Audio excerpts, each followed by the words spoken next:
जमीन खरीदना ये कई लोगों का सपना होता है ना। लेकिन यही सपना कभी कभी एक डरावना ख्वाब भी बन सकता है। तो चलिए आज उन 3 सबसे जरूरी कागजों की बात करते हैं जो किसी को भी एक बहुत बड़ी गलती करने से बचा सकते हैं। और ये बात बिल्कुल सच है। एक छोटी सी गलती लाखों का नुकसान करा सकती है। ये सिर्फ कहने की बात नहीं है, ये जमीन के सौदों की एक कड़वी हकीकत है।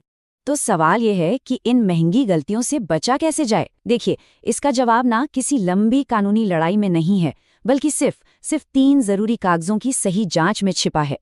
चलिए इस पूरी प्रक्रिया को आसान बनाते हैं और इसे एक सीधी साधी चेकलिस्ट में बदल देते हैं। तो ठीक है, अपनी चेकलिस्ट में सबसे पहले और सबसे जरूरी डॉक्यूमेंट को देखते हैं, और वो है टाइटल डीड।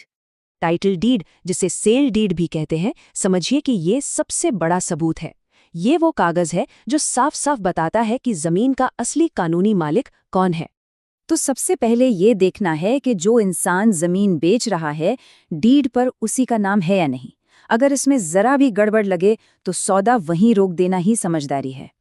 तो मालिक का तो पता चल गया, लेकिन क्या उस जमीन पर कोई छिपा हुआ बोझ है, कोई लोन, कोई केस? यहीं पर हमारा दूसरा डॉक्यूमेंट काम आता है, एनकम्बरेंस सर्टिफिकेट, या जिसे शॉर्ट में ईसी भी कहते हैं। ये सर्टिफिकेट समझिए प्रॉपर्टी की पूरी कुंडली खोल कर रख देता है। क्या इस पर कोई लोन चल रहा है, कोई कानूनी विवाद है, या कोई कोर्ट केस तो नहीं फंसा है। इसी से ये साफ हो जाता है कि प्रॉपर्टी एकदम पाक साफ है या अपने साथ कोई झमेला लेकर आ रही है। और हाँ, एक बहुत जरूरी बात, पूरी तस्वीर जानने के लिए कम से कम पिछले 15 से 20 साल का ईसी जरूर चेक करना चाहिए। ये बहुत जरूरी है। तो मतलब एकदम साफ है। अगर ईसी क्लियर है तो सौदा काफी हद तक सुरक्षित है। लेकिन अगर जमीन पर कोई बोझ है, जैसा कि इस तरफ दिखाया गया है, तो समझिए कि एक बहुत बड़ा जोखिम उठाया जा रहा है।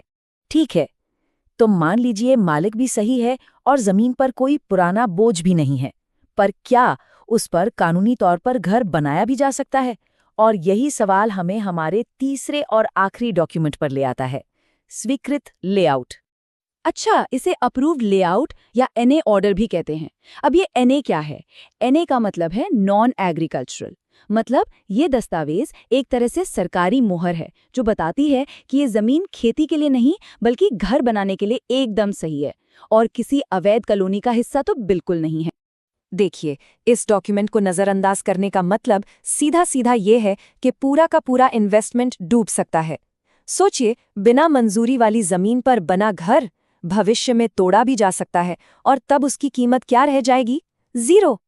तो चलिए अब इन सब बातों को मिलाकर एक आसान और असरदार चेकलिस्ट बना लेते हैं। तो ये रही हमारी 3 पॉइंट सेफ्टी चेकलिस्ट। पहला, टाइटल डीड से मालिक कौन है ये पक्का करें। दूसरा, ईसी से पता करें कि कोई लोन या केस तो नहीं है। और तीसरा, अप्रूव्ड लेआउट से ये देखें कि जमीन का इस्तेमाल कानूनी है या नहीं। बस ये 3 कदम धोखाधड़ी, कानूनी पचड़ों और गलत जगह पैसा लगाने से बचा सकते हैं। सच कहूं तो बस ये 3 स्टेप वाली जांच किसी के भी सबसे बड़े निवेशों में से एक को सुरक्षित रखने का सबसे कारगर तरीका है। तो ये दस्तावेज तो आज की खरीद को सुरक्षित बनाते हैं, ये तो पक्का है।